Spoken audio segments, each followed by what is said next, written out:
त्वदीयं वस्तु गोविंद तुभ्यमेव समर्पये गृहाण सम्मुखो भूत्वा प्रसीद परमेश्वरः। ओम नमो भगवते वासुदेवाय नमः।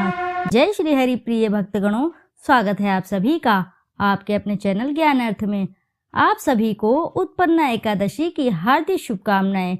श्रोताओं, आज आप रासपान करेंगे उत्पन्ना एकादशी की पावन पवित्र व्रत कथा, मार्गशीर्ष कृष्ण पक्ष की एकादशी उत्पन्ना एकादशी, जिसके रसपान से साधक के सभी पाप कर नष्ट हो जाते हैं और साथ ही माँ लक्ष्मी और भगवान विष्णु की कृपा से साधक को मिलता है अटल संपत्ति, तेजस्वी पुत्र और अखंड सौभाग्य का वरदान। जो भी साधक आज के दिन इस कथा का रसपान करता है, उनके सभी मनोरथ शीघ्र ही पूर्ण होते हैं और भगवान श्री हरि की कृपा से उनके घर में किसी भी चीज की कोई भी कमी नहीं रह जाती है। तो आइए रसपान करते हैं श्रोताओं।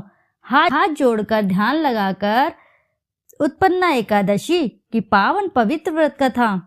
एक समय की बात है, सूत जी कहने लगे, हे ऋषियों, इस व्रत का वृत्तांत और उत्पत्ति प्राचीन काल में भगवान कृष्ण ने अपने परम भक्त युधिष्ठिर से कही थी, वही मैं तुमसे कहता हूँ। एक समय युधिष्ठिर ने भगवान से पूछा था कि एकादशी व्रत किस विधि से किया जाता है और उसका क्या फल प्राप्त होता है।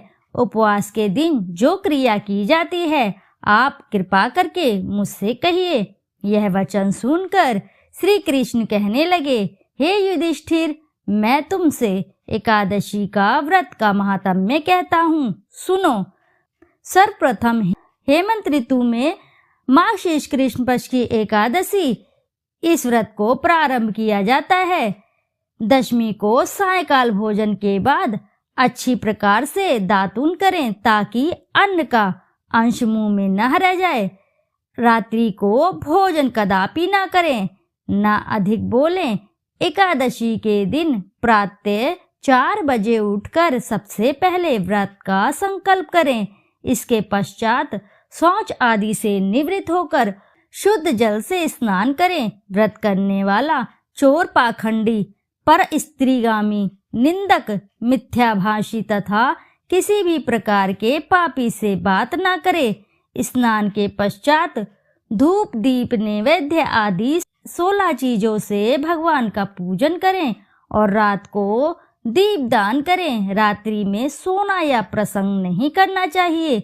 सारी रात भजन कीर्तन आदि करना चाहिए। जो कुछ पहले जाने अनजाने में पाप हो गए हों, उनकी क्षमा मांगनी चाहिए। धर्मात्मा पुरुषों को कृष्ण और शुक्ल दोनों पक्षों की एकादशियों को समान समझना चाहिए। जो मनुष्य ऊपर लिखी विधि के अनुसार एकादशी का व्रत करते हैं, उन्हें शंकोदार तीर्थ में स्नान करके भगवान के दर्शन करने से जो फल प्राप्त होता है, वह एकादशी के 16वें भाग के भी समान नहीं है। व्यतिपात के दिन दान देने का लाख गुना फल होता है। संक्रांति से 4 लाख गुना तथा सूर्य चंद्र ग्रहण में स्नान दान से जो पुण्य की प्राप्ति होती है, वही पुण्य एकादशी के दिन व्रत करने से मिलता है। अश्वमेध यज्ञ करने से 100 गुना तथा 1 लाख तपस्वियों को 60 वर्ष तक भोजन कराने से 10 गुना, 10 ब्राह्मणों अथवा 100 ब्रह्मचारियों को भोजन कराने से 1000 गुना पुण्य भूमि दान करने से होता है। उससे 1000 गुना पुण्य कन्यादान से प्राप्त होता है। इससे भी 10 गुना पुण्य विद्या दान करने से होता है। विद्या से 10 गुना पुण्य भूखे को भोजन कराने से होता है। अन्नदान के समान इस संसार में कोई ऐसा कार्य नहीं जिससे देवता और पितर दोनों तृप्त होते हों, परंतु एकादशी व्रत का पुण्य सबसे अधिक होता है। 1000 यज्ञों से भी अधिक इसका फल होता है। इस व्रत का प्रभाव देवताओं को भी दुर्लभ है। रात्रियों को भोजन करने वाले को उपवास का आधा फल मिलता है और दिन में एक बार भोजन करने वाले को भी आधा ही फल प्राप्त होता है, जबकि निर्जल व्रत रखने वाले को महात्म्य तो देवता भी वर्णन नहीं कर सकते। युधिष्ठिर कहने लगे, हे भगवान, आपने हजारों यज्ञ और लाख गोदान को भी एकादशी व्रत के बराबर नहीं बताया, सो यह तिथि सब तिथियों में से उत्तम कैसे हुई, बताइए। भगवान कहने लगे, हे युधिष्ठिर, सतयुग में मुर नाम का दैत्य उत्पन्न हुआ। वह बड़ा बलवान और भयानक था। उस प्रचंड दैत्य ने इंद्र, आदित्य, वसु, वायु, अग्नि आदि सभी देवताओं को पराजित करके भगा दिया। तब इंद्र सहित सभी देवताओं ने भयभीत होकर भगवान शिव से सारा वृत्तांत कहा और बोले, हे कैलाशपति, मूर दैत्य से भयभीत होकर सब दैत्य मृत्यु लोक में फिर रहे हैं। तब भगवान शिव ने कहा, हे देवताओं, तीनों लोकों के स्वामी, भक्तों के दुखों का नाश करने वाले भगवान विष्णु की शरण में जाओ, वे ही तुम्हारे दुखों को दूर कर सकते हैं। शिव जी के ऐसे वचन सुनकर सभी देवता क्षीर सागर में पहुँचे। वहाँ भगवान को शयन करते देखकर हाथ जोड़कर उनकी स्तुति करने लगे। हे देवताओं द्वारा स्तुति करने योग्य प्रभु, आपको बारंबार नमस्कार है। देवताओं की रक्षा करने वाले मधुसूदन, आपको नमस्कार है। आप हमारी रक्षा करें। दैत्य से भयभीत होकर हम सब आपकी शरण में आए हैं। आप इस संसार के कर्ता, माता पिता, उत्पत्ति और पालन करता और संहार करने वाले हो, सबको शांति प्रदान करने वाले हो। प्रकाश और पाताल में भी आप ही हो। सबके पितामह ब्रह्म, सूर्य, चंद्र, अग्नि, सामग्री, होम, आहुति, मंत्र, तंत्र, जप, यजमान, यज्ञ, कर्म, कर्ता, भोक्ता भी आप ही हैं। आप सर्वव्यापक हैं। आपके सिवा तीनों लोकों में चर तथा अचर कुछ भी नहीं है। हे भगवान, दैत्यों ने हमको जीतकर स्वर्ग से भ्रष्ट कर दिया है और हम सब देवता इधर उधर भागे भागे फिर रहे हैं। आप उन दैत्य से हम सब की रक्षा करें। इंद्र के ऐसे वचन सुनकर भगवान विष्णु कहने लगे, हे इंद्र, ऐसा मायावी दैत्य कौन है जिसने सब देवताओं को जीत लिया है? उसका क्या नाम है? उसमें कितना बल है और किसके आश्रय में है तथा उसका स्थान कहाँ है? यह सब मुझसे कहो।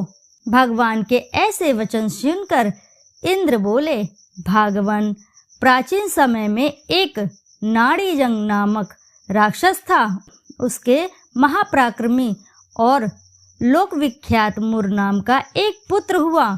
उसकी चंद्रावती नाम की नगरी है। उसी ने सब देवताओं को स्वर्ग से निकालकर वहां अपना अधिकार जमा लिया है। उसने इंद्र, अग्नि और वरुण, यम, वायु, ईश, चंद्रमा, नैत्रित आदि सब के स्थान पर अधिकार कर लिया है।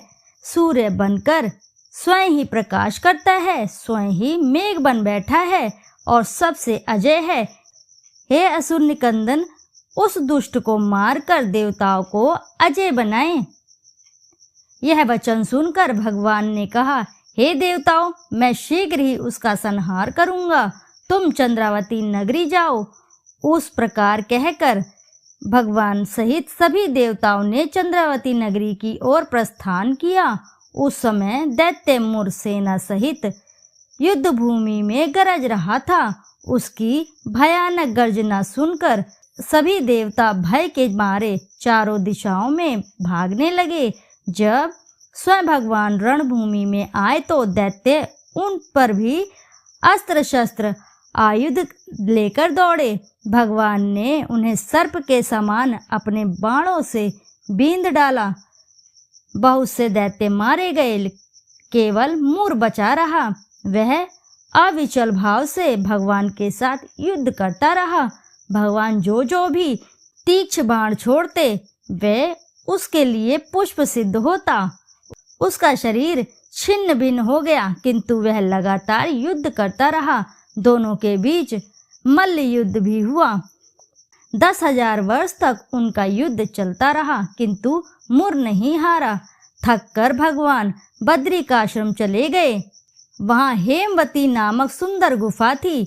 उसमें विश्राम करने के लिए भगवान उसके अंदर प्रवेश कर गए।